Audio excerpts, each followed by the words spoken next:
The young woman stood next to the crib, peering at the sleeping baby. She couldn't bear the child and was ready to lose her cool. Of course, she didn't mean to harm the baby, but Sophia was quite fed up, especially with her mind clouded by alcohol.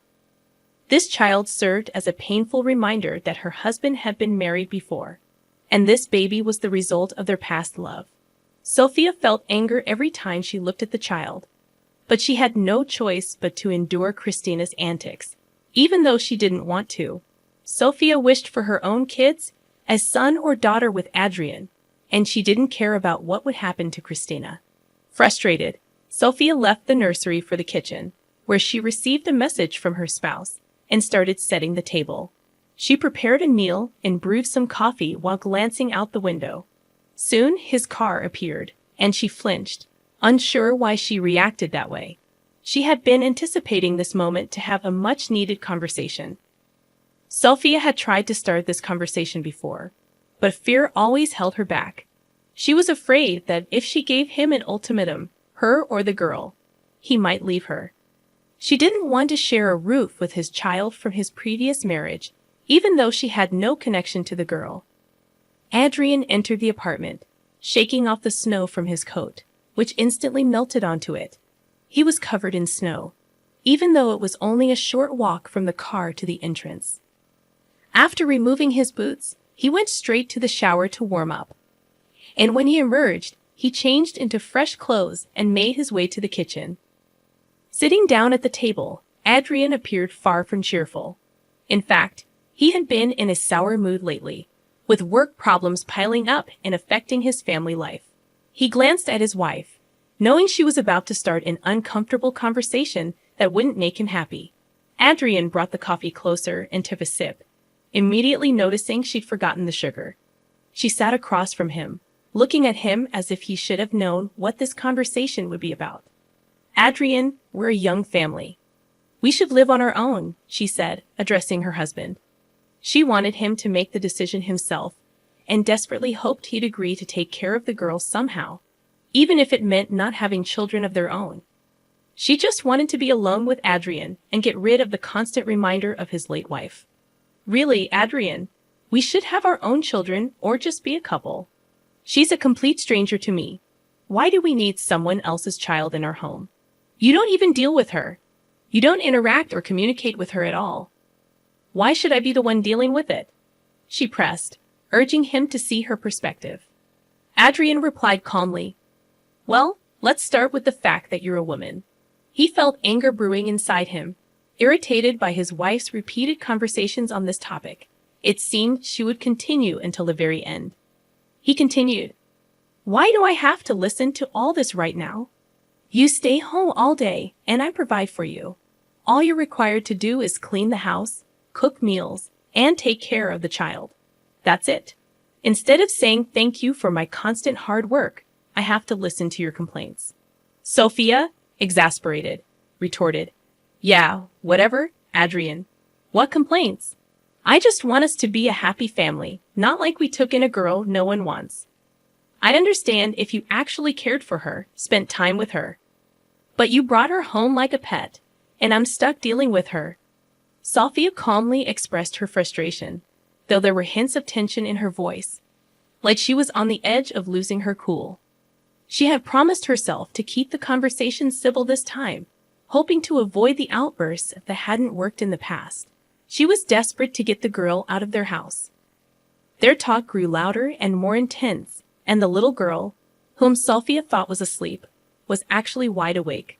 She cracked her door open and overheard the heated discussion in the kitchen. Quietly, she dialed her father's sister's number, which she had memorized. Her aunt had made her remember it for moments like this. As Christina spoke to her aunt, Carolina, on the phone, she shared what was happening at home. Carolina listened carefully, but had her own thoughts in mind. She assured the little girl that she would handle everything and told her not to worry. Carolina also instructed Christina to delete the call from the phone to keep it a secret. Christina hung up, erased the call, and returned to her room, still hearing her parents argue in the kitchen. She didn't understand her place in their lives. She loved her mom dearly, but she wasn't there anymore. All she had was her dad, who seemed indifferent, and her stepmother, who couldn't stand her. In her room, Christina tried to distract herself, clutching her favorite toy her mom had given her. She tried to fall asleep, all the while hearing her parents' unpleasant conversation in the background. The discussion in the kitchen continued, causing discomfort for everyone involved. The man grew increasingly irritated. After a long and exhausting day at work, he just wanted peace and a quiet evening, free from arguments. He couldn't care less about what Sophia wanted to discuss. But Sophia was determined to finish the conversation, stating, "Adrian, you said you loved me when we got together, and you promised there would be no mention of the past. Instead, you brought a girl into our home. I want you to understand that she doesn't belong here. Can't you see it? What will become of her as she grows up? Do you know what happens to girls who live in a family where they're unwanted? They end up pregnant at 15. I don't want her burdening us with a child in the future because that's what will happen. She's not needed here. Don't your late wife's relatives have someone who could take her in?" Adrian was surprised that Sophia hadn't erupted into hysteria yet. The conversation continued, and she remained composed. Evidently, this talk was truly significant to her. "I'm her father, so it's my responsibility to take care of her. But I don't have time because I work. You're a woman. It's your job to take care of the kids. Besides, I'm not interested in having more children. So, if you want kids, we won't have any more together. You already have a child," Adrian replied somewhat rudely. He grabbed his plate of food and retreated to the living room, turning on the TV to drown out his wife's words. Meanwhile, in the kitchen, Sophia sat at the table, her face buried in her hands. She had hoped this conversation would change things, but deep down, she knew it wouldn't. Time had passed, and her attempts to break through this wall had failed. She glanced at her husband, who shook his head in disagreement. Feeling defeated, she stood by the doorway, wondering if she would ever succeed. The answer eluded her. Cleaning up the kitchen, she put away the food and then went to bed, wrapping herself in a blanket and quickly falling asleep. Late into the night, the man sat on the couch, haunted by his wife's words echoing in his mind. He partly agreed with her. The girl wasn't wanted in their home. Yet, he couldn't just send her away to an orphanage. Days passed, marked by a biting cold that arrived unexpectedly early. Winter had come with a fierce chill, freezing everything in its grasp. The man kissed his wife goodbye and ventured into the snowstorm, bundling up against the icy winds. His wife watched, worried about his journey. Lately, she had been preoccupied with thoughts of his ex-wife's fate, a tragic car accident that left him with their daughter. The girl's presence in their home irked Sophia. She and her husband had agreed to send her away to a boarding school once she grew older. But Sophia didn't want to wait. Frustrated, she poured herself wine, trying to cope with the situation. Meanwhile, the little girl, half awake, stumbled in the dark, knocking over a glass and Sophia's favorite mug. Sophia's temper flared unexpectedly. She scolded the girl, her anger boiling over. Eventually, in her frustration, she locked the girl out on the icy balcony, leaving her alone in the freezing night. The little girl was only wearing a thin tank top, and in that cold weather, she quickly felt the freezing chill. What happened next is too scary to even think about. Adrian had a really tough day at work that drained him emotionally. To cope, he met up with an old friend, went to a bar, danced with young girls, and only after that did he go home. It felt like a little break, a sigh of relief. His exhaustion had built up so much that he couldn't see anything around him. Work, constant fights with his bosses, pending projects. It was overwhelming. Tired, he looked around. The snow-covered city made him feel sad. He longed for the time when he was married, working from home, his ex-wife taking care of the child, bringing him sandwiches while he worked. They used to sit on the balcony in the evenings, wrapped in blankets, sipping coffee while the little one slept in the cradle. But after his wife's death, he stopped feeling anything for the little girl. It was as if all his emotions towards her vanished. The car was parked near the entrance, but he couldn't bring himself to get out. He wished he could go back to the past, to be happy again. He loved his ex-wife deeply, mourned her when she passed, and that pain lingered within him. He finally got out of the car, entered the building, climbed the stairs to the apartment, and went inside. When Adrian returned from work, he saw a horrifying scene. The living room was in shambles. His intoxicated wife and her friend lay on the couch, but their child was nowhere to be found. The balcony door was wide open. Panicked, Adrian rushed to the balcony and saw small footprints and abandoned shoes.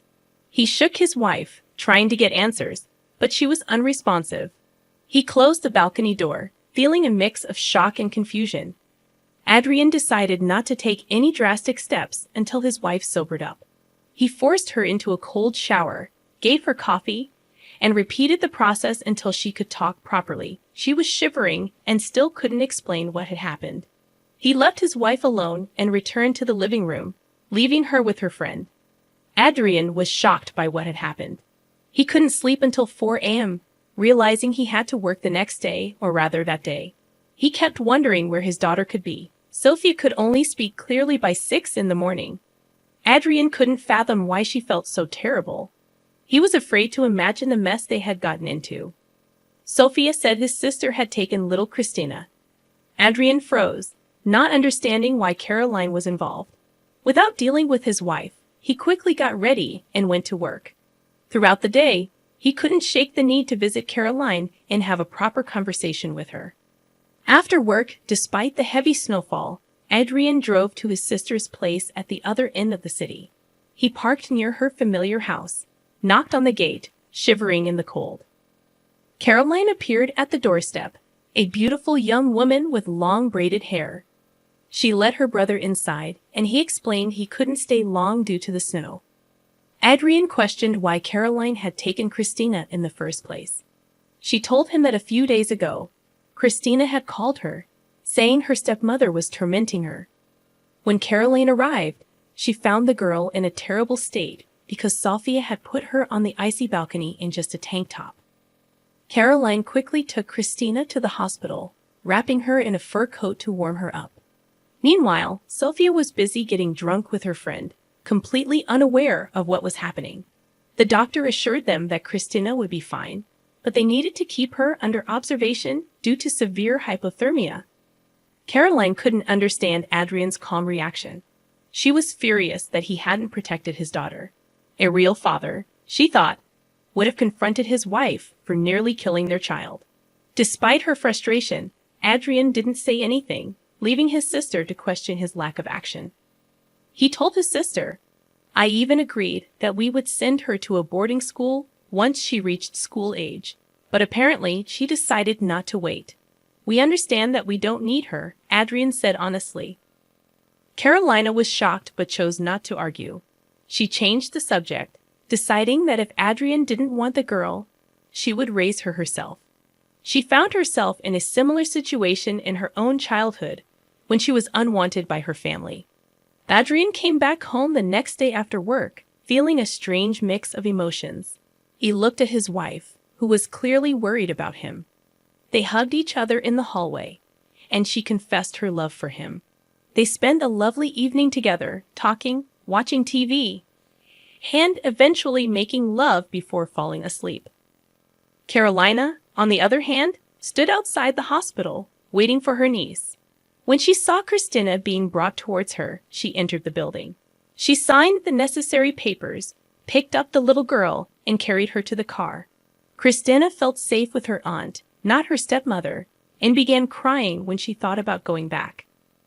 Carolina reassured her, saying they wouldn't return to her stepmother and father. She explained that they had decided not to take her, and she was going to be her legal guardian. Christina smiled, relieved and happy. Carolina felt a warm glow in her heart seeing the girl's happiness. In the following weeks, Carolina finalized the paperwork, becoming Christina's legal guardian. Her brother, Adrian, gladly handed over guardianship, even sending money as child support. He was willing to pay any amount as long as he didn't have to take care of the girl. In just 6 months, Christina started calling Carolina Mom. They built a life together, facing challenges but also learning from each other. Carolina helped Christina learn basic skills, and the little girl quickly became independent. She went to daycare happily, and they lived together, practically inseparable. Despite occasional disagreements, Carolina cherished the little girl and loved her dearly.